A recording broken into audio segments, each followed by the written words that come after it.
اعوذ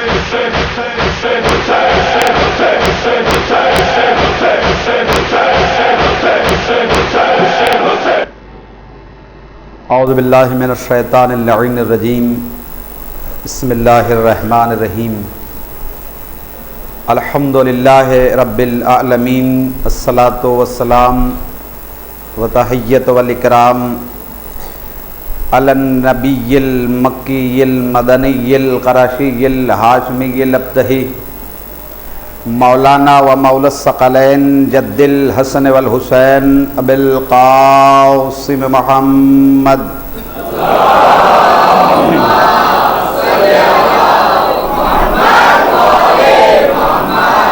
وآلہ الطیبین الطاہرین المعصومین المظلومین من یومنا ھذا الی قیام یوم الدین. اما بعد فقد قال اللہ تعالی فی کتابہ الکریم وہو اصدق الصادقین وقولہ الحق. بسم اللہ الرحمن الرحیم. یا ایہا الناس قد جاءکم برہان من ربکم وانزلنا الیکم نورا مبینا. صلوات پڑھے محمد آل محمد پر.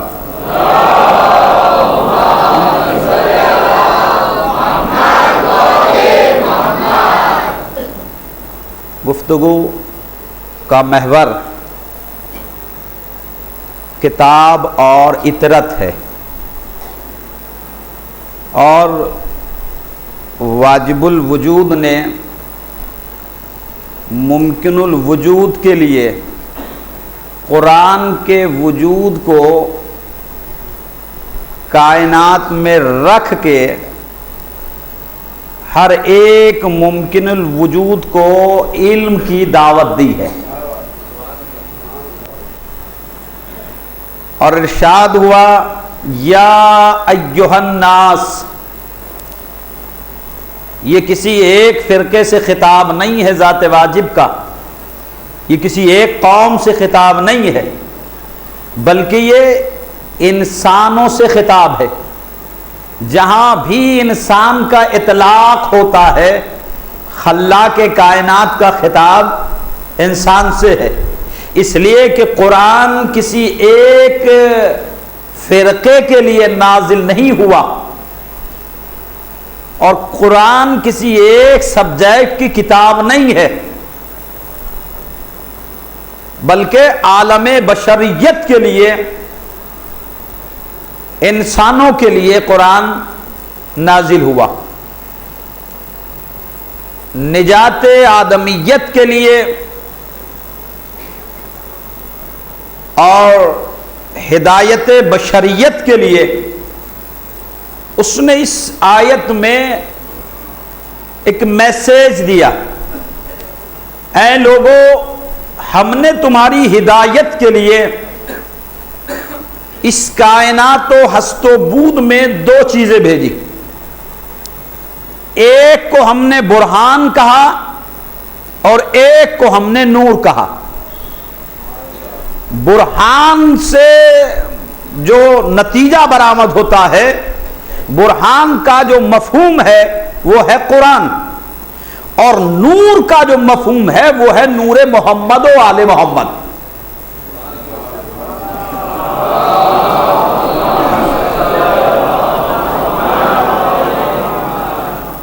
تو مالک کن فیکون نے، خالق ارض و سما نے ہدایت انسانیت کے لیے دو چیزیں دی. ایک کتاب کی شکل میں، ایک نور کی شکل میں، اور کتاب سے نور کو ایسے ریلیٹڈ کر دیا کہ اب کوئی بھی اس کتاب سے کچھ لینا چاہے تو بغیر نور کے نہیں لے سکتا. اور نور اور کتاب کا رشتہ اتنا مستحکم کر دیا، اتنا ہماگیر کر دیا، اور ایسے لازم و منظور کی منزل پر پہنچا دیا کہ بغیر کتاب کے تم اہل بیت کو نہیں سمجھ سکتے، اور بغیر اہل بیت کے کتاب کو نہیں سمجھ سکتے. یعنی اتنا مستحکم رشتہ بنا دیا ذات واجب نے قرآن اور نور کا کہ اگر اندھیرے سے کسی کو پیار ہے وہ ولو نور کا انکار کرے، لیکن روشنی میں رہنے والا منکر نور نہیں ہوتا. ہم نے تمہاری ہدایت کے لیے برہان، ایک لاجک، اور ایسی لاجک، ایسی دلیل کہ جہاں قرآن کی آیت سے دلیل پیش کی کر دی جائے تو اب روایتوں کی ضرورت ختم ہو جاتی ہے. اس لیے کہ حدیث بھی آیت ہی کے ذیل میں پرکھی جاتی ہے. نبی نبی نے کہا اگر کوئی یہ دیکھنا چاہے کہ یہ حدیث ہماری ہے یا گھڑی ہوئی ہے تو کسی سے پوچھنے کی ضرورت نہیں ہے، قرآن سے مطابق کر لو. اگر ٹیلی کر رہی ہے آیت سے تو یہ ہمارا قول ہے، اور اگر آیت سے ٹیلی نہیں کر رہا ہے تو یہ ہماری طرف منسوب کیا گیا ہے، ہمارا قول نہیں ہے. یعنی قول رسالت کو پرکھنے کی کسوٹی بھی روایت نہیں ہے، آیت ہے نا. سرکار رسالت نے کیا کہا؟ یہ اگر دیکھنا ہے کہ ہمارا قول ہے، ہماری حدیث ہے، تو کسی راوی سے نہ پوچھئے گا، بلکہ عقل سلیم کے سانچے میں ڈھل کے قرآن کریم کے پاس آ جاؤ، اور قرآن کریم تمہیں صحیح میسج دے گا. اس لیے کہ اس نے آغاز ہی میں کہہ دیا لا ریب فیہ، اس میں شک نہیں ہے، اور جو اس میں شک کر لے وہ مسلمان نہیں ہے نا. آغاز میں کیا رکھا اس نے؟ سورہ بقرہ جو قرآن مجید کا دوسرا سورہ، پہلا پارہ، پہلی آیت، الف لام میم ذالک الکتاب لا ریب فیہ. خبردار اس میں شک نہ تلاش کرنا. اس میں ہم نے کوئی کنٹراڈکشن نہیں رکھا، ریب نہیں رکھا. اگر اس میں کوئی ریب تلاش کرے تو اس کی نسل میں ریب مل جائے گا، ہے نا، اس کے شجرے میں آپ ملے گا. اس لیے کہ لا ریب کی کتاب میں ریب تلاش کر رہا ہے، وہ تو اس سے زیادہ عیب والا کون ہو سکتا.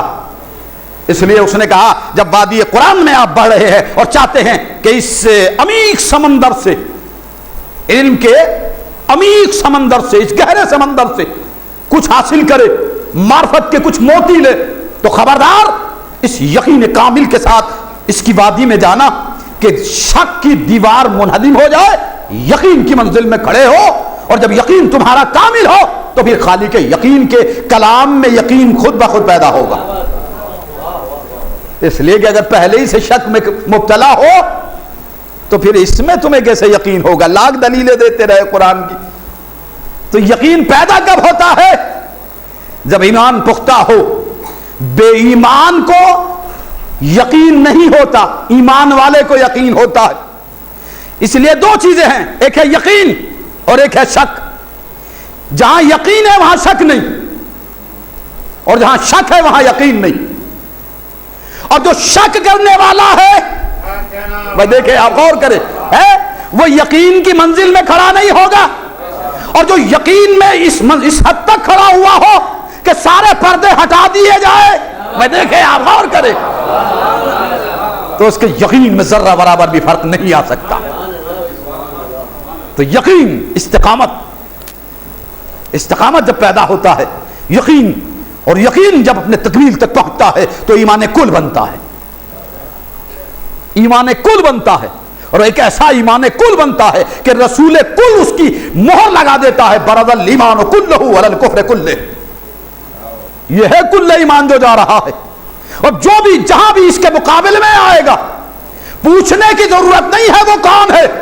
بھائی دیکھیں آپ کیا میسج دیا ہے امام الانبیاء نے، کہ اب اس کے مقابلے میں جو بھی جہاں بھی آئے، اب پوچھنے کی ضرورت نہیں ہے یہ آنے والا کون ہے، یہ آنے والا کون ہے. ہمیشہ اس کے مقابلے میں کفر آئے گا، ایمان نہیں آئے گا. رسول نے سند دی ہے، یہ میسج دیا ہے کہ اب اس کے مقابلے میں جو بھی آئے، اس کے مخالفت میں کھڑا ہو جائے تو اب کسی سے پوچھنے کی ضرورت نہیں ہے کون کھڑا ہونے والا ہے. اس لیے کہ کفر ہی سامنے آئے گا، ایمان والا نہیں آئے گا، بے ایمان آئے گا، ہے نا. تو اب قرآن اور ایک طرف نور، دو چیزیں ہو گئی نا. قرآن ہر گھر میں ہے مسلمانوں کے، ہر کلمہ پڑھنے والے کے یہاں قرآن ہے، انکار تو نہیں کسی کو، اللہ کا کلام ہے، شک تو نہیں ہے۔ اس نے شروع میں کہہ دیا شک نہیں کرنا، یقین ہو تو قرآن کھولو، شک ہو تو قرآن نہ پڑھو۔ ہے اگر یقین ہے تو اس کتاب کو کھولو، اور اگر شک ہے تو جو خود شک کے مرض میں مبتلا ہو تو یقین سے اسے کیا یقین آئے گا، اور کیسے یقین آئے گا؟ اور ایک ایسی کتاب، اب کتاب کی شان کیا ہے؟ سورہ بنی اسرائیل جو 17واں سورہ قرآن مجید کا 15واں پارہ ہے، اس کی آیت نمبر 88 میں قُلْ لَئِنِ اجْتَمَعَتِ الْإِنسُ وَالْجِنُّ عَلَىٰ أَن يَأْتُوا بِمِثْلِ هَٰذَا الْقُرْآنِ لَا يَأْتُونَ بِمِثْلِهِ وَلَوْ كَانَ بَعْضُهُمْ لِبَعْضٍ ظَهِيرًا۔ میرے حبیب کہہ دو، قل، یہ جہاں بھی قاف لام آیا ہے قل، وہاں خالق نے اپنے حبیب کو آرڈر دیا ہے، کہو تم ایسا، جیسے قل ہو واللہ احد، حبیب کہو ان سے کہ وہ اللہ اکیلا ہے، قل اعوذ برب الناس، ہے نا، قل کہہ دیجئے، قل لا اسألکم، تم کہہ دو کہ میں تم سے کوئی سوال نہیں کرتا، قل جہاں بھی آیا ہے وہاں رسول کا آرڈر ہے اللہ کا کہ تم کہو، اور کہلوایا اس لیے ہے کہ اللہ دیکھ رہا ہے کہ یہ یقین سے یہ دور ہیں، قریب کرنے کے لیے کہو، اگر یقین آ جائے تو مومن ہے، اور پھر کہنے کے بعد بھی بٹکے ہے تو وہ مومن نہیں ہے۔ لَئِنِ اجْتَمَعَتِ الْإِنسُ وَالْجِنُّ، اجتماع یعنی اجماع، جمع ہونا، یکجا ہونا، اکٹھے ہونا۔ اللہ نے کیا میسج دیا آیت میں؟ کہو تم، کس سے کہو؟ انس اور جن، دو قوم ہے، ایک انسانوں کی ایک جناتوں کی۔ اللہ نے کہا وَمَا خَلَقْتُ الْجِنَّ وَالْإِنسَ إِلَّا لِيَعْبُدُونَ، ہم نے جن اور انس کو نہیں خلق کیا، لیکن اگر خلق کیا ہے تو اس لیے کہ وہ ہماری عبادت کے فرائض کو انجام دیں۔ تو عبادت کن پہ لازم ہے؟ حیوانوں پر نہیں ہے نا، جانوروں پہ نہیں، پرندوں پہ لازم تو نہیں ہے۔ اللہ نے کہا نہیں انہیں کہ ہم نے پرندوں کو اس لیے خلق کیا کہ وہ ہماری عبادت کرے، جانوروں کے لیے آیت نہیں ہے پورے قرآن مجید میں، ہے نا، بسم اللہ کی بے سے لے کے والناس کی سین تک 6666 آیتیں آپ پڑھ جائیے، کسی آیت میں یہ نہیں ہے کہ ہم نے پرندوں کو اس لیے پیدا کیا کہ وہ ہماری عبادت کرے، ہم نے جانوروں کو اس لیے خلق کیا کہ وہ ہماری عبادت کرے۔ لیکن انسان اور جنات یہ دونوں جو کریشن ہے اللہ کی مخلوق ہے، ان سے ذات واجب مخاطب ہے، کہتا ہے ہم نے جن اور انس کو عبادت کے لیے پیدا کیا۔ اب یہاں کیا کہہ رہا ہے؟ جنہیں عبادت کے لیے پیدا کیا ان سے کہہ دو کہ سب کے سب جمع ہو، سارے جمع ہو جائے، اجماع کر لے۔ وہی عجیب جملہ رکھا ذات واجب نے، کس کا اجماع؟ انسانوں کا نہیں، جناتوں کا بھی ساتھ میں ہو، جن اور انس مل کے اجماع کرے، ہے نا، ان اجتماعت الانس والجن علی ان یاتوا بمثل ھذا القرآن، اس قرآن کے مثل ایک قرآن بنا لائے، ہے نا۔ اللہ نے کیا کہا؟ اجماع کرے جن اور انس مل کے، میرے حبیب کہو یہ سارے انسان بھی ملے، سارے جنات بھی ملے، اور ملنے کے بعد میں اس قرآن جیسا ایک قرآن بنا۔ پھر خود کہہ رہا لا یاتون بمثلہ، تم اس کے مثل لا ہی نہیں سکتے، وَلَوْ كَانَ بَعْضُهُمْ لِبَعْضٍ ظَهِيرًا، چاہے ایک دوسرے کے ہیلپر بھی بن جاؤ، مددگار بھی بن جاؤ، معاون بھی بن جاؤ، ناصر بھی بن جاؤ، لیکن اس جیسا نہیں لا سکتے۔ یہ اعلان کب ہوا؟ 1400 سال بیفور ذات واجب نے یہ اعلان کیا۔ سرزمین مکہ پر آنے والا نبیوں کا نبی، امام الانبیاء، سید الانبیاء، خاتم النبیین، طٰہٰ و یاسین، بشیر و نذیر، سراج منیر، جب آیا اور شک کرنے والوں کو اللہ نے دیکھا تو کہا ان سے سب سے کہو، اور جناتوں کو بھی بلاؤ، اس لیے کہ جنات تمہاری آواز کو سنیں گے اور تم انہیں سمجھو گے۔ اس لیے کہ اگر آج یہ بات ہوتی تو کہتے صاحب ہم تو دکھائی نہیں، ہمیں دکھائی نہیں دیتے جنات، لیکن نبی کے لیے یہ نہیں کہ صاحب جنات نظر نہیں آتے ہے، ارے جنات تو ان کے شاگرد سے مسائل پوچھنے کے لیے آتے تھے، یہ تو علی کے بھی استاد ہے۔ تو یہاں یہ سب چکر نہیں ہے کہ صاحب جنات کو کیسے کہا جائے، بلایا جائے، وہ کیسے سمجھیں گے، کیسے سنیں گے، نہیں، نبی اگر آواز دے دے تو جانور چلے آئے، زندہ نہیں مردے چلے آئے، نبی اگر پکارے، خلیل خدا نے آواز دی تھی نا جانوروں کو، زندہ تھے مردہ؟ بھئی جانوروں کو پکارا تھا نا ابراہیم خلیل اللہ نے، زندہ تھے وہ مردہ تھے؟ مردہ تھے نا، ٹکڑوں میں تقسیم کیا، قیمہ بنا کے 4 پہاڑوں پہ رکھ دیا تھا اور پکارا تھا، اپنی جگہ پہ آئے اور پکارا جانور کا نام لے کے۔ جانور تھے، جانور زندہ بھی نہیں تھے، مردہ تھے۔ اللہ نے خاصہ دیا ہے نبوت کو یہ کہ اگر نبی آواز دے تو مردہ جانور تک چلے آئے، مردہ جانور تک چلے آئے۔ یعنی یہ نبوت کا خاصہ ہے کہ اگر نبی پکارے، آواز دے دے تو جانوروں پر لازم ہے کہ اگر وہ مردے بھی ہو تو وہ زندہ ہو کے چلے آئے۔ لیکن میری سمجھ میں نہیں آتا وہ کیسے جانور سے بدتر انسان تھے کہ امام الانبیاء پکارتا رہ گیا۔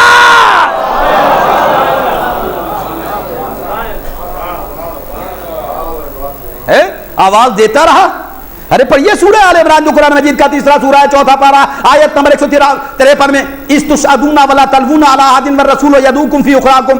ایک کلمہ پڑھنے والوں، تمہیں احد کے دن کیا ہو گیا تھا کہ رسول تمہیں پکار رہا تھا اور تم؟ ایک یہ بھی ہے جو پکارے تو جانور چلے آئے، ایک امام الانبیاء جو ذروں کی طرف دیکھ لے تو کلمہ پڑھنے لگے، پتھر کو دیکھے تو کلمہ پڑھنے لگے۔ یہ عجیب پتھر تھے۔ تو اب دیکھیں آپ کہ اللہ نے کیا کہا کہ جن اور انس ملے اور ملنے کے بعد میں اس جیسا ایک قرآن بلا لائیں، لا یاتونا، پھر خود جواب دیا نہیں لا سکتے تم ایسا۔ 1400 سال گزر گئے، آج تک ایسا نہیں لایا کوئی۔ آیا نہیں آیا نا؟ اجازت دی ذات واجب نے اجماع کی، انسانوں کا نہیں، جناتوں کا بھی ساتھ میں ہو۔ ارے جب 14 سال گزرنے کے بعد جن اور انس کا اجماع قرآن صامت کا جواب نہیں لا سکا، ہے قرآن صامت کا جواب نہیں لا سکا، تو چند انسانوں کا اجماع قرآن ناطق علی ابن ابی طالب کا کیا جواب لائے گا؟ سلام پڑھے محمد آل محمد پر۔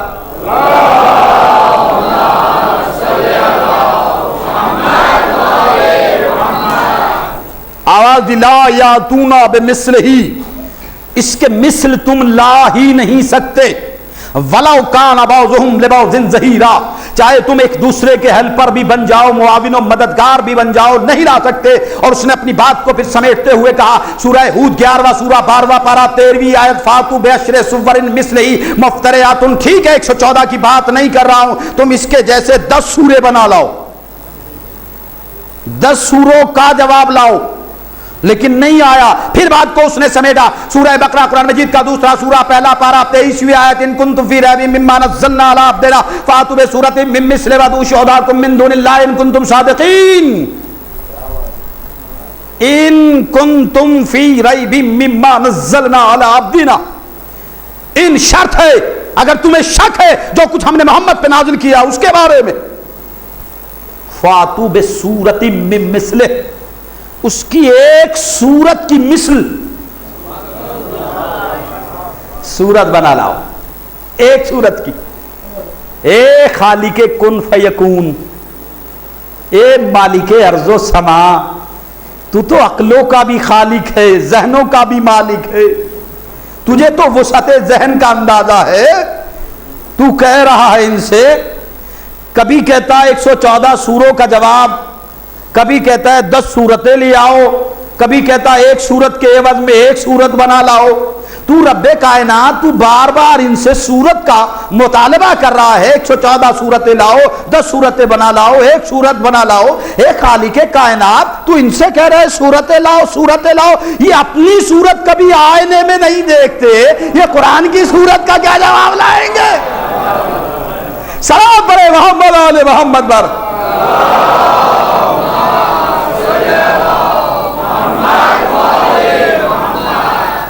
تو لاسٹ میں آگے کیا کہتا ہے؟ ان کنتم فی ریب مما نزلنا علی عبدنا فاتوا بسورۃ من مثلہ، اس کی ایک سورت کی مثل سورت بنا لاؤ. وَدْعُوا، دیکھیں آیت پھر دیکھیں کیا کہتی ہے. وَدْعُوا شُهَدَاءَكُمْ مِن دُونِ اللَّهِ إِن كُنتُمْ صَادِقِينَ. وَدْعُوا، اور تم دعوت دو، پکارو، بلاؤ، صدا دو، ندا دو، آواز دو اپنے گواہوں کو. کس کو پکارو؟ اپنے گواہوں کو، اپنے والوں کو پکار لو. تم کس لیے پکارو؟ مدد کے لیے. اللہ کے علاوہ تم پکار لو. چھوٹ ہے نا جرنلی طور پہ اللہ کہہ رہا ہے دشمنوں سے کہ تم پکار لو اپنے والوں کو. تو پکارنا سنت ہے یا بدعت؟ بھائی دیکھیں آپ غور کریں، کس کو چھوٹ دے رہا ہے؟ جو مخالف ہے قرآن کے ان کو چھوٹ دے رہا ہے نا. پکارو پکارو یعنی کافر اپنے والوں کو پکارے یہ سنت ہے، اور مومن اپنے علی کو پکارے. اب کہتے ہیں یہ علی کے بدعت ہے.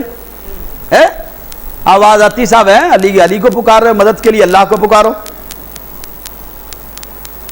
بڑی خوبصورت بات کہی شاعر نے کہ ہم انہی کا تو نام لیتے ہیں، ہم انہی کا تو نام لیتے ہیں، وہ جو گرتوں کو تھام لیتے ہیں. آپ اپنوں کو دیجیے آواز، آپ اپنوں کو دیجیے آواز، کیوں تکلف سے کام لیتے ہیں؟ ابھی ٹرائی تو کریں، پکارے تو صحیح. انہیں پتا ہے، سب کو پتا ہے کہ جو نبی کے پکارنے پر نہ آئے، سلام پڑھے محمد آل محمد پر.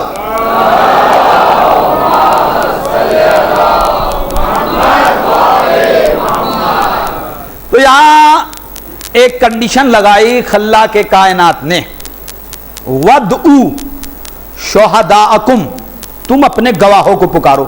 یعنی کافر گواہوں کو، اپنے گواہوں کو پکارے، یہ سنت. ہم نبیوں کے نبی کے گواہ کو پکارے. ابھی بات سمجھ میں نہیں آتی لیکن میں اسے اور آسان کر دوں. گواہ سمجھے نا، نبیوں کے نبی کا گواہ کون ہے؟ یہ بچے بھی سمجھے. آیت پڑھ دوں تو اور میں سمجھتا ہوں آسان ہوگا. سورہ الرعد 13واں سورہ قرآن مجید کا 13واں پارہ اور 43ویں آیت. یقول الذین کفروا لست مرسلا قل کفی باللہ شہیدا بینی وبینکم من عندہ علم الکتاب. یقول الذین کفروا، میرے حبیب ان سے کہہ دو جو انکار کر رہے ہیں، لست مرسلا، کہ تم مرسل نہیں ہو، تم رسول نہیں ہو. ان سے کیا کہو؟ یقول الذین کفروا لست مرسلا، ان سے کہہ دو جو تمہاری رسالت کے منکر ہے، کیا کہہ دو کہ قل کفی باللہ شہیدا بینی وبینکم ومن عندہ علم الکتاب. تمہارے اور ہمارے درمیان میں ایک اللہ گواہ ہے کہ میں اس کا رسول ہوں، اور دوسرے وہ گواہ ہے جو عالم کتاب ہے. گواہی کس کی؟ رسالت کی. دیکھیے مقدمہ پیش ہوا اور گواہ کتنے ہوتے ہیں مقدمے میں؟ 2. اچھا گواہی ہے رسالت کی. یہ سب جتنے بھی یہاں بیٹھے ہوئے ہیں حاضر ہیں یا غائب ہیں؟ جتنے بھی کلمہ پڑھنے والے ہیں گواہی دیتے ہیں نا، اشہد ان محمد الرسول اللہ. مطلب کیا ہے؟ میں گواہی دیتا ہوں محمد اللہ کے رسول. گواہی دیتے نا، سب گواہی دیتے. کسی بھی گواہی دینے والے سے آپ پلٹ کے پوچھے کہ یہ جو آپ گواہی دے رہے ہیں کس بیس پہ دے رہے ہیں؟ محمد اللہ کے رسول ہے، کس نے کہا آپ سے؟ فرشتے نے کان میں آگے کہا ہے؟ بھائی جتنے بھی گواہی دے رہے ہیں کس بیس پہ دے رہے ہیں؟ جبریل آ کے کہہ رہے ہیں تم سے کہ کہو محمد اللہ کے رسول ہے؟ کہا صاحب نہیں، جبریل نے تو نہیں کہا. پھر کس نے کہا؟ کہا صاحب ہمارے باپ نے بچپن میں سکھایا. اس کا مطلب یہ تمہارا کلمہ نہیں، یہ باپ کا دیا ہوا کلمہ ہے. ابا جان سے پوچھ لیجئے آپ کس بیس پہ کہتے ہیں محمد اللہ کے رسول ہے؟ کہا صاحب ہمارے بھی ابا نے ہمیں بتایا. اور وہ نے کہا صاحب ہمارے جو فور فادر تھے انہوں نے بتایا. انہوں نے کہا وہ جو ہمارے جد تھے انہوں نے بتایا. وہ سلسلہ جو ہے تبع تابعین تک پہنچ گیا، اور تابعین سے پھر وہ لاسٹ میں صحابہ تک پہنچتا ہے سلسلہ. اب صحابہ سے پوچھے کہ صاحب محمد اللہ کے رسول ہیں، آپ کو کس نے بتایا؟ یہ تم نے کس نے سن لیا کہ بھائی محمد اللہ کے رسول ہیں؟ یہ کلمہ کس کا ہے؟ کس نے پڑھایا تمہیں کلمہ؟ کہ صاحب ہم نے ابو طالب کے بیٹے کو دیکھا، وہ کہہ رہے تھے میں گواہی دیتا ہوں محمد اللہ کے رسول ہے۔ اس کا مطلب یہ ساری گواہیاں جتنی بھی ہیں، یہ ساری گواہیاں اس بات کی گواہ ہے کہ کسی بھی گواہی دینے والے نے رسول کو دیکھا نہیں۔ آج جتنے بھی اس پاون دھرتی کے اوپر جیون ویتیت کر رہے ہیں، زندگی گزار رہے ہیں، زندگی کی سانسیں لے رہے ہیں، کسی نے اپنے نبی کو نہیں دیکھا ہے نہیں، لیکن ہر ایک گواہی دے رہا ہے کس بات کی؟ کہ میں گواہی دیتا ہوں اللہ کے رسول ہے محمد۔ دیکھا کسی نے نہیں، اور جنہوں نے دیکھا ہے انہوں نے بھی اسے رسول بنتے ہوئے نہیں دیکھا۔ کسی نے 40 سال کے بعد دیکھا، کسی نے 50 سال کے بعد دیکھا، کسی نے 60 سال کے بعد دیکھا، لیکن دیکھا محمد کو دیکھا ہے، رسالت محمد کو نہیں دیکھا۔ کسی نے نہیں دیکھا ہے۔ اگر یہ سارے صحابہ سے لے کے آج تک جتنے بھی کلمہ پڑھنے والے ہیں امام الانبیاء کے سب مل کے یہ کہے کہ ہم محمد کو، عبداللہ کے یتیم کو اللہ کا رسول نہیں مانتے، تو کیا نبوت کا منصب ختم ہو جائے گا؟ وہ نبی نہیں رہے گا؟ رہے گا نا؟ سارے بھی مل کے انکار کر دے، رسالت پہ کوئی حرف آئے گا؟ نہیں آئے گا نا۔ اب بات آئی علی کی، اے ابو طالب کے بے نیاز بیٹے، اے وارث نبوت اور وارث قرآن، اے عالم علم لدنی کے مالک، اے قائد الغر المحجلین، اے امیر المومنین، اے یاسف الدین، اے امام المتقین، اے مشکل کشائے دو جہاں، اے امام الاوصیاء، آپ کس بیس پہ گواہی دے رہے ہیں کہ یہ محمد اللہ کے رسول ہے؟ کس بیس پہ آپ کہہ رہے ہیں؟ کہ کائنات کا کوئی بیس نہیں ہے، جو ہم کہہ دیتے ہیں ود بیس ہوتا ہے نا؟ جتنے کلمہ پڑھنے والے ہیں ان کے پاس بیس نہیں ہے، لیکن ہماری بات ہی بیس بنتی ہے۔ ہمیں بیس کی ضرورت نہیں ہے، بیس ہمیں تلاش کرتا ہے۔ جو ہم کہہ دیتے ہیں وہ بیس بنتا ہے، ہم محتاج بیس نہیں ہے۔ جو ہم کہہ دیں کائنات اسے بیس مانتی ہے۔ تو سرکار آپ ہی بتا دیجئے، آپ نے کیسے کہہ دیا کہ یہ محمد اللہ کے رسول ہے؟ کہ کائنات کے کہنے والوں میں اور میرے کہنے میں فرق ہے۔ کائنات کے لوگوں نے 40 سال کے بعد محمد کو دیکھا ہے، 50 سال کے بعد محمد کو دیکھا ہے، لیکن جب اللہ تعالی اس عبداللہ کے یتیم کو یہ منصب نبوت عطا کر رہا تھا، یا وہ دیکھنے والا تھا یا میں دیکھنے والا تھا؟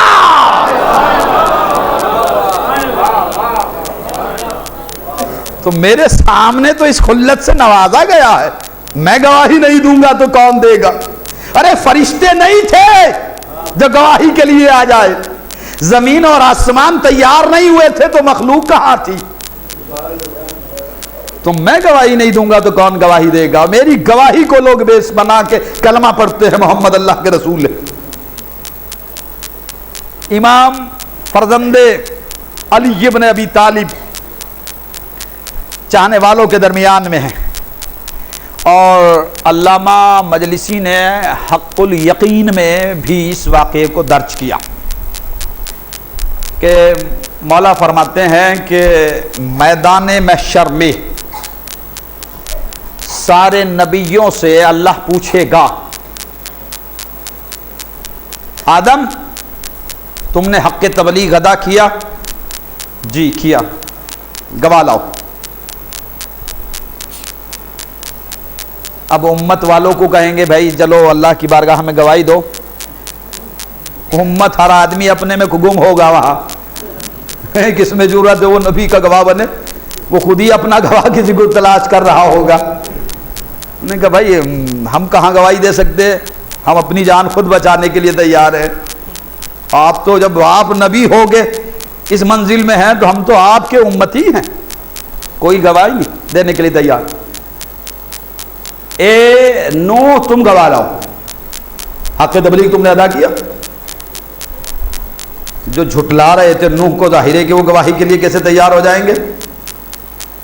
کوئی نہیں. ما جانا بشیر ولا نذیر, نہ کوئی بشارت دینے والا نہ کوئی نظارت کرنے والا ہمارے درمیان میں آیا. کھڑے ہو کے سامنے کہیں گے نہیں. اب بھئی ہماری طرح تو ہے نہیں نبی کہ گواہ کیسے خریدا جائے. یہ کوئی دنیا کی عدالت نہیں ہے کہ گواہ کو کیسے توڑا جائے, کیسے خریدا جائے. اللہ کی عدالت میں عادل مطلق کی عدالت کا مسئلہ ہے. اب ہر آدمی انکار کر رہا ہے, نبی پریشان ہے. آدم سے لے کے عیسیٰ علیہ نبینا تک سارے نبی کھڑے ہوئے ہیں اور اللہ پوچھ رہا ہے لاؤ گواہ, تم نے حق تبلیغ ادا کیا. اب یہ سب کا سب یہ نبوت کا جو کارواں ہے, یہ قافلہ ہے, یہ جائے گا تخت شفاعت کی طرف, مقام محمود کی طرف. مقام محمود اس تخت شفاعت کا نام ہے جس میں رحمت للعالمین جلوہ افغن ہوں گے, اور ولیوں کا ولی, اماموں کا امام علی ابن ابی طالب لوائے حمد لیے ہوئے کھڑے ہوں گے. سارے نبی کہیں گے سرکار آپ اللہ کی بارگاہ میں ہماری طرف سے گواہی دے دیجئے کہ ہم نے حق تبلیغ ادا کیا. آدم کہہ رہے آپ گواہی دے دیجئے, نوح کہہ رہے آپ گواہی دے دیجئے. آیا کب ہے وہ, بنا کب مسلمانوں کی نظر میں؟ بھائی دیکھیں آپ غور کریں, ہے یہ نبی بنا کب؟ مسلمان کہتے 40 سال کے بعد بنا. آدم کہہ رہے آپ گواہ بنیے, نوح کہہ رہے آپ گواہی دے دیجئے. ارے جب یہ نبی تھا ہی نہیں, گواہ کہاں سے؟ کہ یہ امتیوں کی بھول ہے. آدم کہیں گے میں نہیں تھا, یہ نبی تھا. نوح جواب دیں گے میں نہیں تھا, یہ نبی تھا. ابراہیم کی آواز آئے گی میں نہیں تھا, یہ نبی تھا. اسماعیل کہیں گے میں نہیں تھا, یہ نبی تھا. سارے نبی تو کہہ رہے ہم سے پہلے نبی تھا, یہ نبی کے امتی کہہ رہے 40 سال کے بعد نبی بنا. سلام پر محمد علیہ محمد پر.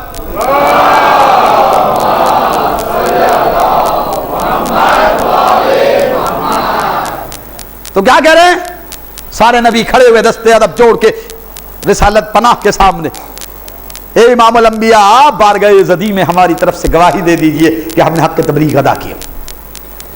اب امام فرماتے ہیں کہ رسول کریم آواز دیں گے اینا حمزہ اینا جعفر. حمزہ کہاں ہے اور جعفر کہاں ہے نا؟ تو اب حمزہ آئیں گے اور جعفر تیار آئیں گے. رسول کہیں گے کہ جاؤ بارگاہ زدی میں ہماری طرف سے گواہی پیش کرو کہ ان سارے نبیوں نے حق تبلیغ ادا کیا ہے نا. اسے کہتے ہیں شہادت علی شہادت, گواہی پر گواہی. نبی کی گواہی, اس کے اوپر 2 گواہوں کی گواہی. تو یہ 2 گواہ کیوں رکھے ہیں؟ کہ یہ نبیوں کو گواہوں کی ضرورت ہے. رسالت کے کتنے گواہ تھے؟ 2 گواہ تھے نا. گواہ تو 2 ہی ہوتے نا سب کے, یعنی انسانوں کے لیے بھی کہا عادلین اور شاہدین, 2 گواہ دینے والے جو عادل ہوں 2 ہونے چاہیے. اور جب نبیوں کی گواہی کی بات آئی تو نبی خود نہیں گئے. اچھا اگر خود کہہ دیتے تو کوئی پرابلم تھی؟ گواہی دے سکتے تھے نا, دے سکتے تھے. پھر یہ 2 کہ یہ نبی ہیں, میں نے جنہیں کہہ دیا یہ 2 گواہ بن گئے, میری گواہی بھی شریک ہے اور ان 2 کی گواہی بھی شریک ہے. اب یہ ہوا کہ صاحب دونوں نے, حمزہ اور جعفر نے ذات واجب کی بارگاہ میں عرض کیا کہ تیرا سچا نبی کہہ رہا ہے, تیرا صادق نبی کہہ رہا ہے کہ انہوں نے, سارے نبیوں نے حق تبلیغ ادا کیا. امام یہ واقعہ بیان کر رہے تھے تو ایک شخص کھڑا ہو گیا مجمع سے. انہوں نے کہا سرکار ایک بات تو بتائیے, ہم نے رسالت کی لائف ہسٹری کو پڑھا, اور ہم نے یہ دیکھا کہ 30 عام الفیل سے پہلے تو ابو طالب حفاظت کر رہے تھے رسالت کی، اور اس کے بعد جب وہ بچہ کچھ بڑا ہوا ابو طالب کا تو وہ محافظ بن گیا، اور جب بعثت کا اعلان کر چکے تو ہم نے تاریخ کی آنکھوں سے ہر جگہ یہ منظر دیکھا کہ منزل جب بدر کی آئی 3 ہجری میں تو کہا علی جاؤ جنگ کرو، تو فتح کا تاج علی کے سر پہ باندھا گیا۔ احد کا معرکہ آیا، رسول پکارتے رہ گئے اور پروان رسالت کی شمع رسالت کو چھوڑ کے غائب ہو گئے، محافظ علی بنا رہا۔ جب بات آئی خیبر کی تو کسی کو نہیں پکارا، علی لو علم، جاؤ خیبر کرو فتح، آؤ واپس، بڑی آسانی سے کہہ دیا ہے نا۔ آپ نے سن بھی تو آسانی سے لیا نا، رسول نے یہ پہلے دن نہیں کہا، 39 دن گزرنے کے بعد کہا ہے نا۔ 39 ڈیز جب گزر گئے تو اب سرکار نے یہ کہا کہ لَأُوتِيَنَّ الرَّائِطَ غَدًا رَجُلًا كَرَّارًا غَيْرَ فَرَّارٍ، کل میں علم عطا کروں گا، کل میں علم عطا کروں گا۔ 39 دن کی تاریخ آپ کے سامنے ہے، رسول نے یہ اعلان نہیں کیا میں عطا کروں گا، میں جسے ضرورت ہے خود لے جائے، لیکن میں جسے عطا کروں گا اس کی شان بتائی، اس کی صفات بتائی کہ وہ مرد ہوگا، سب کے سامنے کہہ رہے رسول، کل جسے میں علم عطا کروں گا رجلن، وہ رجل ہوگا، کرارن، وہ بڑھ بڑھ کے حملہ کرنے والا ہوگا، غیر فرارن، وہ بھاگنے والا نہیں ہوگا، یحب اللہ و یحب الرسول، وہ اللہ اور رسول کو دوست رکھنے والا ہوگا، وَيُحِبُّهُ اللَّهُ وَيُحِبُّهُ الرَّسُولُ، اللہ بھی اس سے محبت کرتا ہوگا، رسول اللہ بھی اس سے محبت کرتے ہوں گے۔ بھئی یہ کل والے کے لیے گارنٹی لے رہا ہے رسول، اور تمام امتیوں کے سامنے کہہ رہا ہے کہ جسے میں کل علم عطا کروں گا وہ میرا بھی دوست ہوگا، اللہ کا بھی دوست ہوگا، میرا بھی دوست ہوگا، اللہ کا بھی دوست ہوگا۔ یہ 39 دن تک جانے والوں کے لیے نہیں کہا کہ یہ اللہ کے بھی دوست ہے، میرے بھی دوست ہے، بلکہ صفت 40ویں دن کے لیے بتائی۔ اور اس کے بعد کہتے لا یرجعو حتی یفتح اللہ بین یدہ، وہ اس وقت تک واپس نہیں آئے گا جب تک اللہ اس کے دونوں ہاتھوں پر فتح نہیں دے دے گا۔ شاہ لافتہ اور ہیں، میدان سے لاپتہ، صلوات پڑھے محمد آل محمد پر۔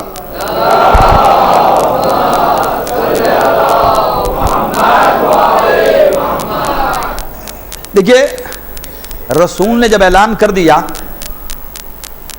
صفات تو بتلا دی تھی نا، لیکن اب تاریخ کے مورخ نے تاریخ کے سینے پر یہ جلی حرفوں سے ثبت کر دیا کہ حدیث سننے کے باوجود رات بھر مجمع بے چین رہا۔ صبح صادق رسول صادق کے پاس پیارے پیارے صحابہ اتنی جلدی رسالت کے گرد جمع ہو گئے کہ کوئی طائر بھی اتنی جلدی اپنا آشیانہ نہیں چھوڑتا۔ وقت نماز ہوا، نماز جوں توں کر کے جلدی سے ادا ہوئی، اور تعقیب نماز تو علم کا لینا تھا۔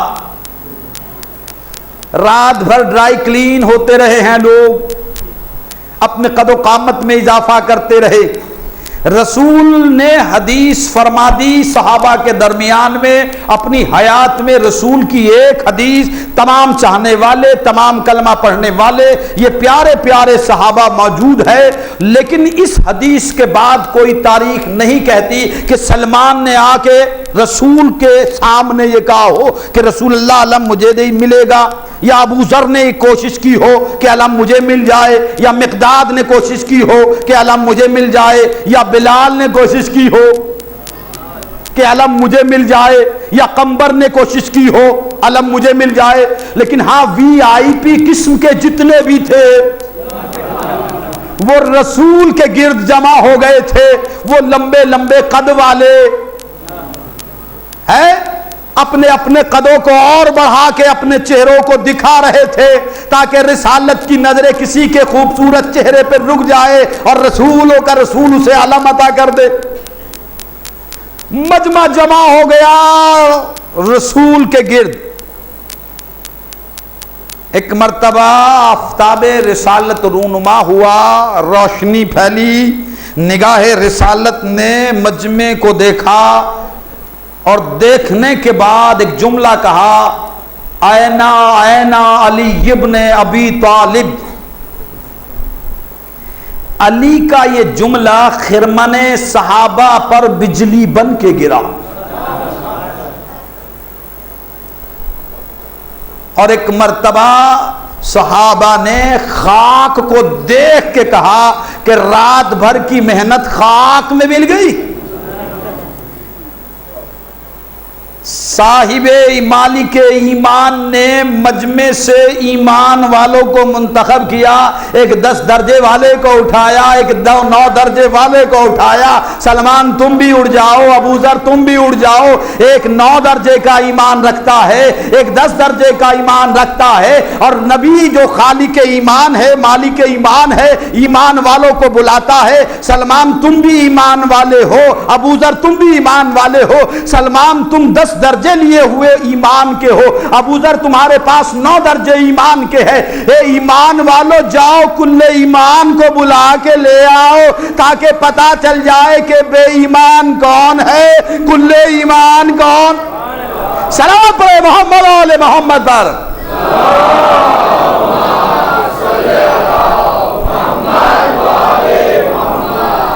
اب یہ گئے بلانے کے لیے، اب واپس جو پلٹے تو عجیب شان تھی، ایک طرف سلمان ہے، ایک طرف ابو ذر ہے، اور درمیان میں امیر ممکنات ہے، یا یہ کہہ دوں بچے بھی سمجھ لے کہ ایک طرف 10 درجے کا ایمان، ایک طرف 9 درجے کا ایمان، درمیان میں کل ایمان، یا پھر جملوں کو بدلوں کہ ایک طرف جوشن کبیر، ایک طرف جوشن صغیر، بیچ میں جناب امیر۔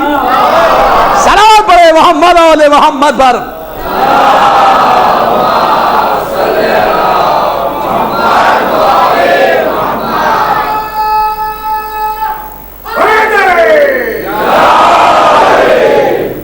علی آ گئے نبی کے سامنے، نبی نے مسکرا کے ولیوں کے ولی کو دیکھا، علی نے نبیوں کے نبی کو دیکھا، رسالت امامت سے بلا فصل ہو گئی، جو فاصلے پر تھے وہ فاصلے پہ رہ گئے، جو بلا فصل تھا وہ قریب آ گیا، اور نبیوں کے نبی نے اپنے دست پاک سے علی مطلق کے دست میں علم دے دیا۔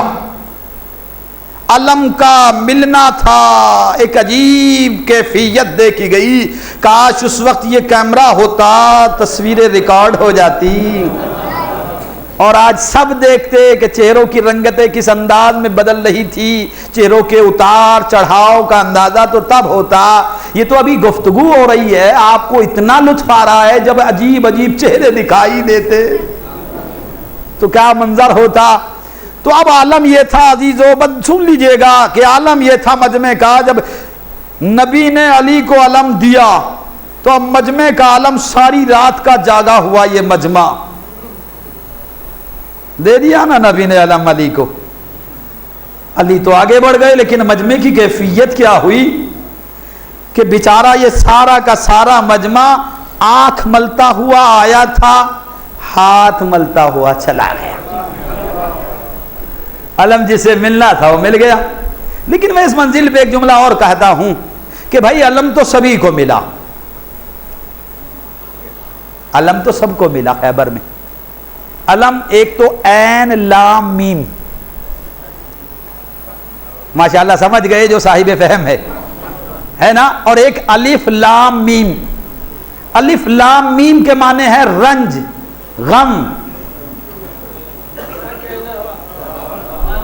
اور عین لام کا مطلب پرچم, رایت, فلیگ, جھنڈا ہے نا. تو بھائی ملا تو سب کو ہے, یہ اپنی اپنی قسمت ہے کہ کسی کو الف والا مل گیا, کوئی عین والا لے کے چلا گیا. صلوات پڑھو محمد آل محمد پر.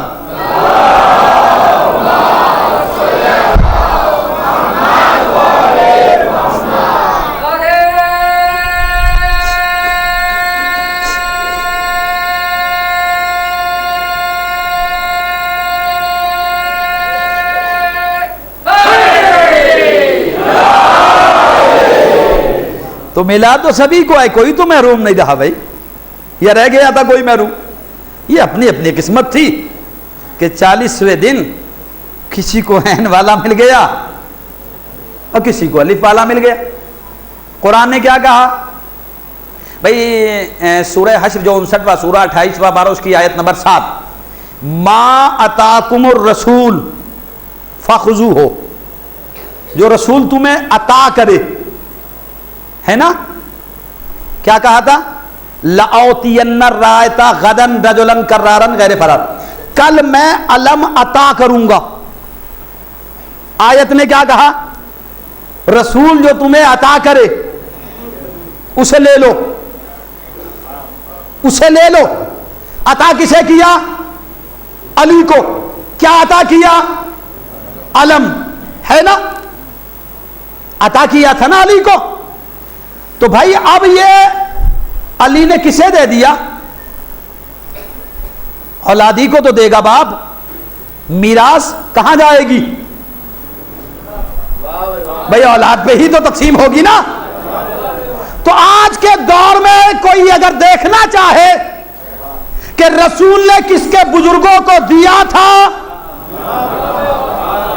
اور کن کے بزرگوں سے لے لیا تھا, تو جن کے گھروں پر بلند ہو کے بلندی کا اعلان کر رہا ہے ان کے بزرگوں کو ملا تھا, اور جن کے دیکھ کے نکاح ٹوٹ رہے ہیں.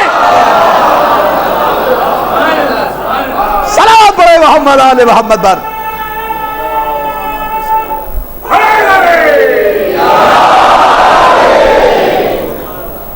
وہاں لے لیا گیا تھا, ہے نا, جنہیں دیا تھا وہ آج تک سنبھال کے رکھے ہوئے ہیں, اور جن سے لے لیا تھا ان کی اولادیں آج تک حسد رکھے ہوئے ہیں, ہے نہیں بھئی. یہ تو 2 اور 2 4 کی طرح سمجھ میں آنے والی بات ہے کہ جن کو دیا جائے میراث انہی کے پاس میں رہے گی نا. تو جو وارث تھے وہ آج تک اس وراثت کا, ہے نا, مان رکھے ہوئے ہیں اس وراثت کا, آج تک کوئی اپنے سینے سے لگائے ہوئے ہیں, لیے ہوئے ہیں, اور وہ لہرا رہا ہے بلندی کے ساتھ میں, اس کی عبادت. تو اب دیکھیے بات کہاں سے کہاں چلی جاتی ہے. یہ جو ولایت کا سمندر ہے یہ بڑا عمیق ہے, اس میں اب اگر آپ غوطہ لگاتے ہیں تو آپ آگے ہی بڑھتے رہتے ہیں, اس لیے کہ یہاں پیچھے ہٹنے کا تو کوئی کام ہی نہیں ہے. پیچھے وہاں ہٹا جائے جہاں حد ہو, ہے جس چیز کی حد ہوتی ہے آدمی وہاں گیا واپس آ گیا. بھئی آدمی یہاں سے آئے گا تو یہاں خود ہی رک جائے گا نا, اس لیے کہ حد اس کی ہے, دیوار ہے, آگے نہیں جا سکتا. لیکن اگر کہیں دیوار ہی نہ ہو, اب یہ آدمی کی طاقت کے اوپر ہے کہ وہ کتنا آگے بڑھ رہا ہے. تو یہ تو سمندر ہے, کوئی تالاب والی بات نہیں ہے, فضائل کا ٹھاٹے مارتا ہوا سمندر ہے. یہ اپنی اپنی قوت پرواز ہے کہ کون کتنی گہرائی اور گہرائی تک رسائی کرتا ہے اور کتنے معرفت کے موتی لے کے باہر آتا ہے. جو جس کا نصیب ہوتا ہے وہ لے کے واپس آتا ہے, جو بد نصیب ہوتا ہے وہ دیکھ کے جل جاتا ہے. صلوات پڑھو محمد آل محمد پر.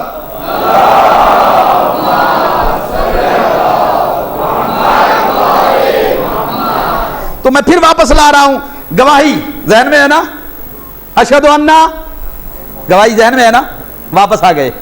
اس لیے کہ ہم بہت تیزی کے ساتھ جاتے بھی ہیں اور فکر کو پھر وہی علاج کے چھوڑ دیتے. اس لیے کہ ہم اس کے ماننے والے ہیں کہ جو قرآن کو پھیلاتا ہے تو کائنات میں پھیل جاتا ہے, سمیٹتا ہے پھر نقطے کی طرح ایک جگہ یکجا ہو جاتا ہے. گواہی امام نے جب فرمایا کہ گواہی نبیوں کی کون دے گا؟ جعفر تم جاؤ نبی کہیں گے, حمزہ تم جاؤ اللہ کے کائنات کی بارگاہ میں گواہی دو کیا ہم نے حق ان سارے نبیوں نے حق رسالت کو, حق نبوت کو ادا کیا, حق تبلیغ ادا کیا. کھڑا ہو گیا ایک شخص مجمع سے, انہوں نے کہا مولانا ایک بات بتلا دیجئے. کہا بھائی کیا؟ کہ ہم نے تاریخ کی نظروں سے یہ منظر دیکھا کہ جس وقت بھی رسول کو ضرورت ہوئی تو کسی کو نہیں پکارا, علی کو آواز دی. شب ہجرت سونے کی بات آئی, ارے کہہ رہے غیرے کو نہیں پکارا, علی تم آؤ میرے بستر پہ سو جاؤ. ہے نہیں یہ تاریخ؟ اس کے بعد میں جنگوں کی بات آئی, میراث کی بات آئی, علم کی بات آئی, نیابت کی بات آئی, تو ہم نے دیکھا کہ علی کو پکارا نبی نے. لیکن اب یہ نبی علی کو کیوں نہیں بھیج رہے جبکہ کھڑے علی, علی تم جا کے گواہی دو. امام مسکرائے, مجمع نے دیکھا کہ امام کا بیٹا امام مسکرا رہا ہے. سائل سوال کر رہا ہے کہ مولا یہ بتائیے کہ ہر جگہ تو علی کو پکارا, تم جاؤ یہ کام کرو, علی تم بستر پہ سو جاؤ, علی تم خیبر کو فتح کرو, علی تم خندق کو فتح کرو, علی عمرو بن عبدود کو قتل کرو, ہر جگہ علی کو پکارا. لیکن علی سامنے کھڑے ہوئے ہیں, نبی گواہ مانگ رہے ہیں. اب نبی علی سے نہیں کہہ رہے حمزہ تم آؤ, جعفر تم آؤ. مسکرا کے کہا ابھی تو نبیوں سے پوچھا جا رہا ہے, آخر میں اب سید الانبیاء سے پوچھا جائے گا, اے امام الانبیاء تم نے حق کے تبلیغ ادا کیا, گواہ لاؤ, گواہ لاؤ. اب گواہ کسے پیش کرے؟ نبی جسے دنیا میں بھی گواہ بنایا اللہ نے اور میدان محشر میں بھی یہ گواہ رہے گا. وہ کھڑا ہو کے اللہ کی بارگاہ میں ابو طالب کا بے نیاز بیٹا گواہی دے گا, اے رب کائنات تیرے اس آخری نبی نے حق کے تبلیغ ادا کیا. دلیل کیا ہے؟ اس لیے کہ اگر یہ حق کے تبلیغ ادا نہ کرتا تو غدیر کے میدان میں میری مولائیت کا اعلان ہی نہ ہوتا.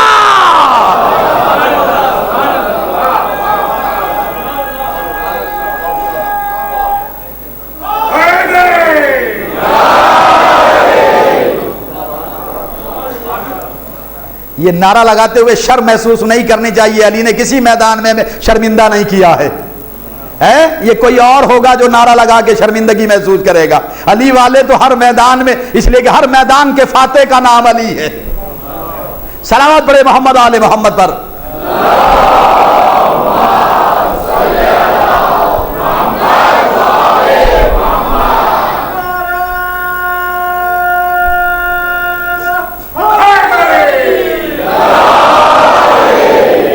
تو سارے کے سارے جتنے بھی گواہی دے رہے ہیں وہ سنی سنائی ہے.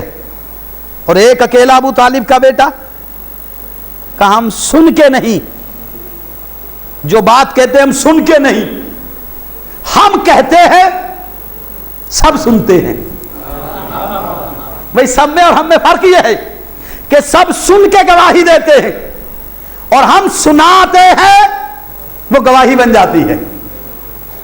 یعنی ہم سننے نہیں آئے ہیں, سنانے آئے ہیں. سنانے اس لیے کہ سننے والے اور ہیں, جو سن کے بھی سن ہو جائے وہ اور ہے. صلوات پڑھے محمد آل محمد پر.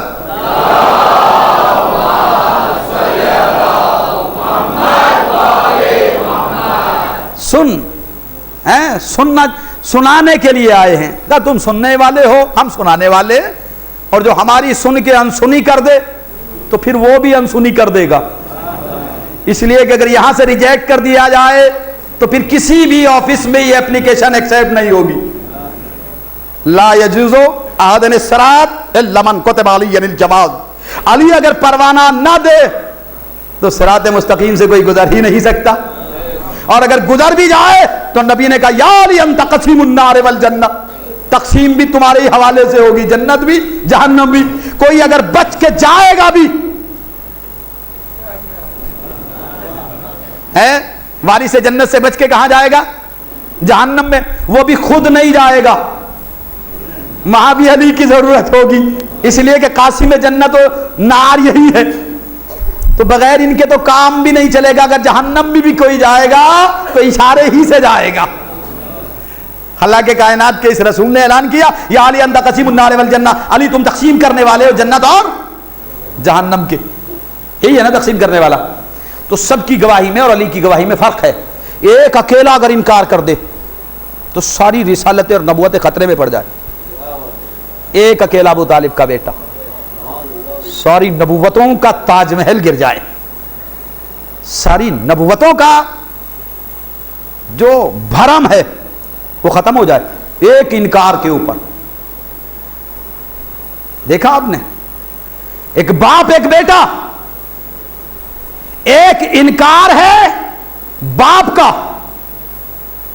ایک اقرار ہے باپ کا، اور ایک انکار ہے بیٹے کا، اور انکار اور اقرار کے درمیان ہی میں سب کچھ ہے۔ نبوتوں کا ماحصل اقرار علی ابن ابی طالب پر ہے، اور دین کی بقا انکار حسین پر ہے، بیعت سے انکار۔ بیعت کا جب سوال اٹھا کہہ دیا نہیں، واللہ اس نہیں نے رکھی آبرو دین۔ ایک انکار اور ایک اقرار، یہ ہے اسلام، اور اسی دونوں کے اقرار اور انکار کے درمیان میں پوری شریعت اور پورا اسلام آدم سے لے کے خاتم تک اور خاتم سے لے کے اب تک کا جو سلسلہ ہے انہی دو کلموں کے درمیان میں ہے۔ ایک باپ کا اقرار ہے، ایک بیٹے کا انکار ہے نہیں، یہ دو چیزیں۔ ایک سجدہ باپ کا ہے اور ایک سجدہ بیٹے کا ہے۔ باپ کا سجدہ بھی اسی کے لیے اور بیٹے کا سجدہ بھی اسی کے لیے۔ باپ کے اس سجدے نے نبوت اور امامت اور ولایت کو بچا لیا، اور بیٹے کے سجدے نے مقصد اسلام اور مقصد وارث اسلام کو بچا لی۔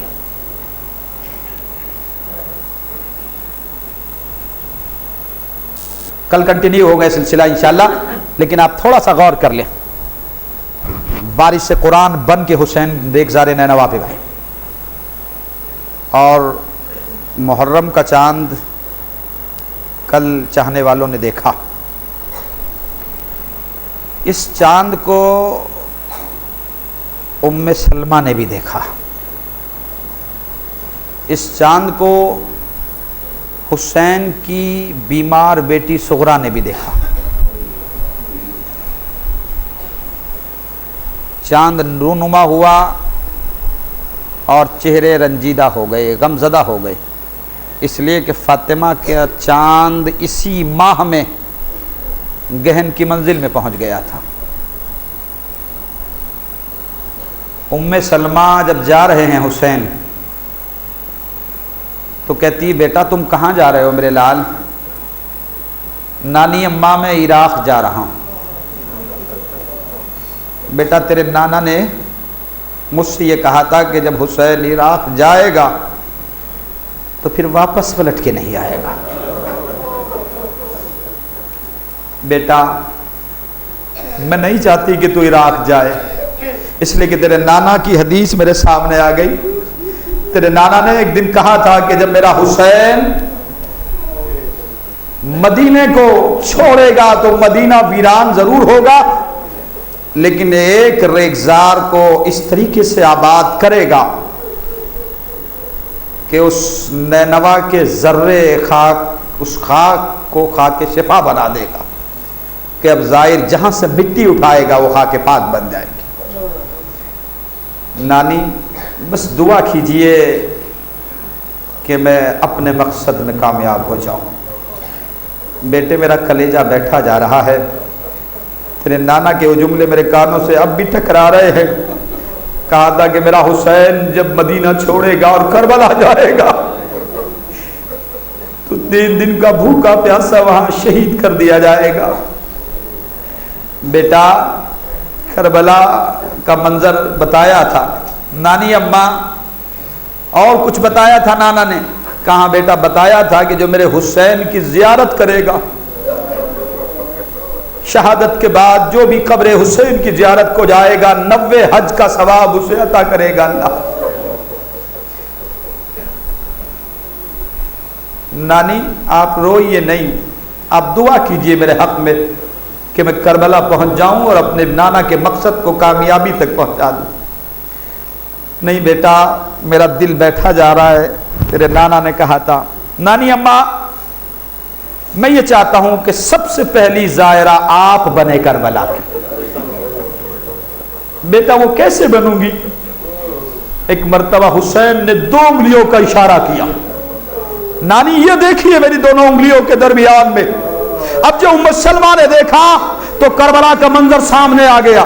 ایک مرتبہ حسین غریب نے اشارہ کیا، نانی یہ جو جگہ دیکھ رہی ہے یہ 18 برس کا کڑیل جوان شہید ہوگا۔ اے نانی اماں یہ جو جگہ نظر آ رہی ہے یہاں قاسم کی لاش پامال کی جائے گی۔ اے نانی یہ جو منظر دکھائی دے رہا ہے یہاں علی اصغر کے تیر لگے گا۔ اے نانی یہ جو ترائی کا کنارہ ہے یہاں 32 برس کے عباس کے بازو کاٹے جائیں گے۔ اے نانی وہ جو مقام دیکھ رہی ہے وہاں حسین آپ کا لاڈلا شہید کیا جائے گا۔ اے نانی وہاں میری لحد بنائی جائے گی۔ اے نانی اماں میری دونوں انگلیوں کے درمیان نگاہ کیجئے، اور اشارہ کر کے کہا یہاں آپ کے حسین کا مسکن قرار پائے گا۔ نانی آپ سب سے پہلے حسین کے مزار کی زائرہ بنی ہے، میں نے آپ کو بنا دیا نانی اماں سب سے پہلی زائرہ آپ ہے۔ بس یہ سمجھ لیجئے کہ یہاں میرا مزار بنایا جائے گا، یہاں مسکن قرار پائے گا میرا۔ رخصت ہوا زہرا کا لاڈلا، مدینے میں چاہنے والوں کا ہجوم ہے، روتے ہوئے پیچھے پیچھے چل رہے ہیں۔ کوئی کہہ رہا ہے مولا نہ جائیے، کوئی کہہ رہا ہے آقا نہ جائیے۔ ایک بیمار رو رو کے کہہ رہی ہے جانے والوں خدا حافظ، علی اکبر خدا حافظ، بھیا علی اصغر خدا حافظ، اماں رباب خدا حافظ۔ عزادارو 1400 سال کے بعد آپ سن رہے ہیں حسین کی رخصتی کو تو آپ کا کلیجہ تڑپ رہا ہے۔ ذرا سوچئے تو صحیح کہ اس وقت چاہنے والوں کا کیا عالم ہوگا، اور سب کو چھوڑ دیجئے جو گھر کے افراد تھے، جو بیٹیاں تھیں، ان کا کیا عالم تھا۔ تاریخ کہتی ہے کہ حسین نکلے اور نکلنے کے بعد مکہ پہنچے، اور مکے میں بھی جب حاجیوں کے بھیس میں ظالم آ گئے تو 8 ذی الحجہ کو حسین نے اپنے ارادے کو تبدیل کیا اور قصد کر لیا کربلا کی طرف جانے کا، اس لیے کہ 2 محرم کو حسین وارد کربلا ہوئے۔ آپ سنتے ہیں نا 2 محرم کو حسین کربلا میں وارد ہوئے، لیکن کربلا میں جانے سے پہلے کربلا شروع ہو چکی تھی۔ آپ سمجھ گئے نا؟ حسین نے اپنا ایلچی اور سفیر بنا کے مسلم ابن عقیل کو کوفے میں بھیجا۔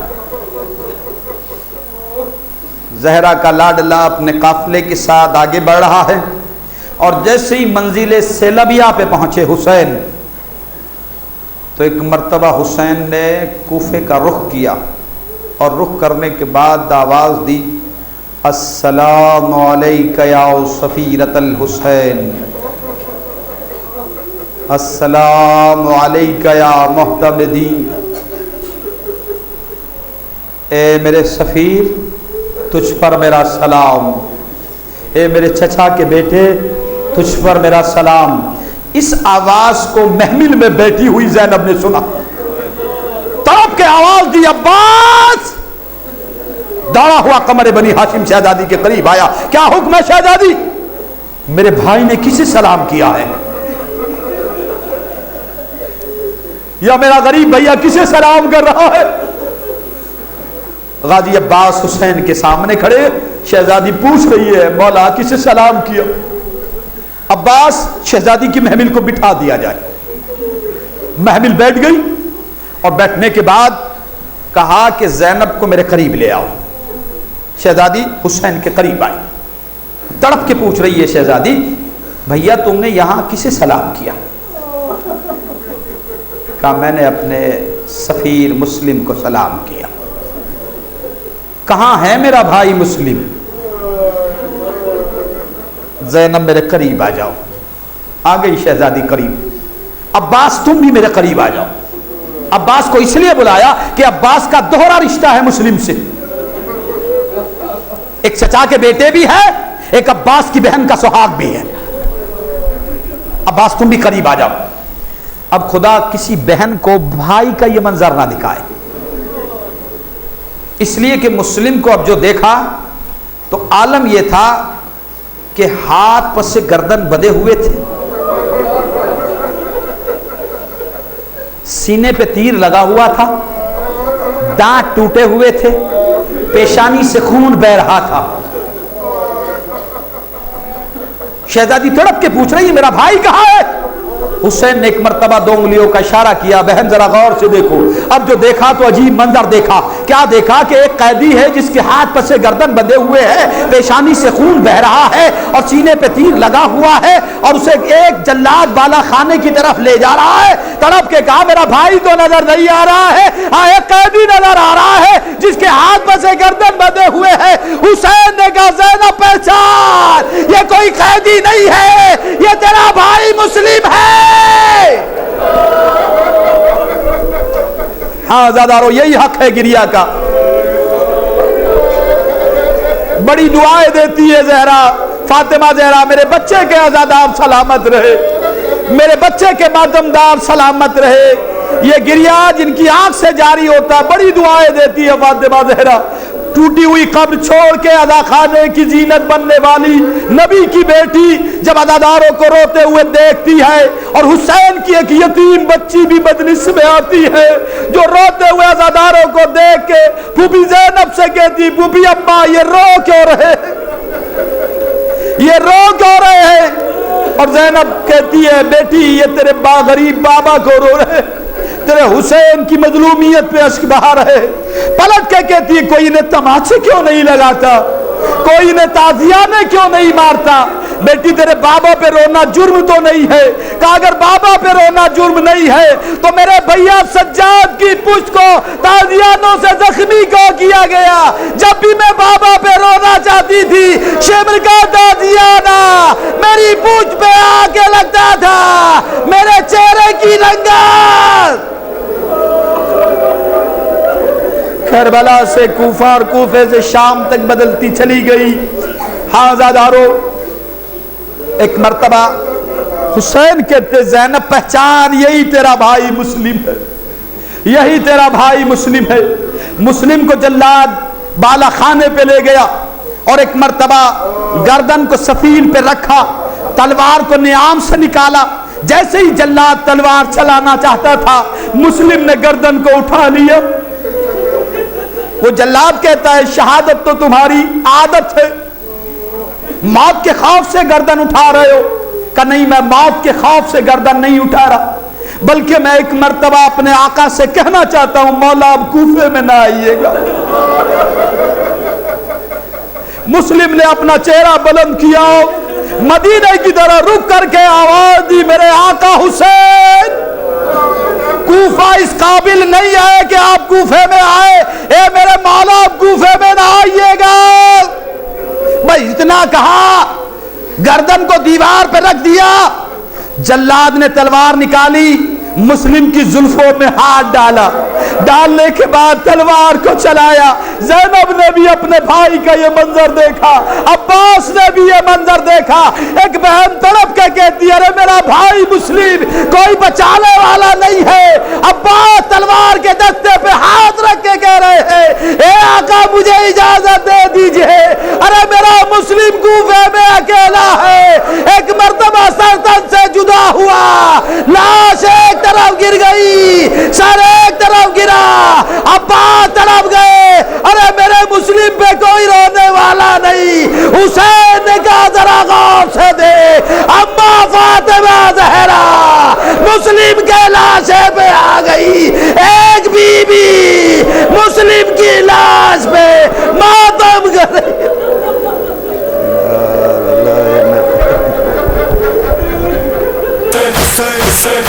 Hussein, Hussein, Hussein.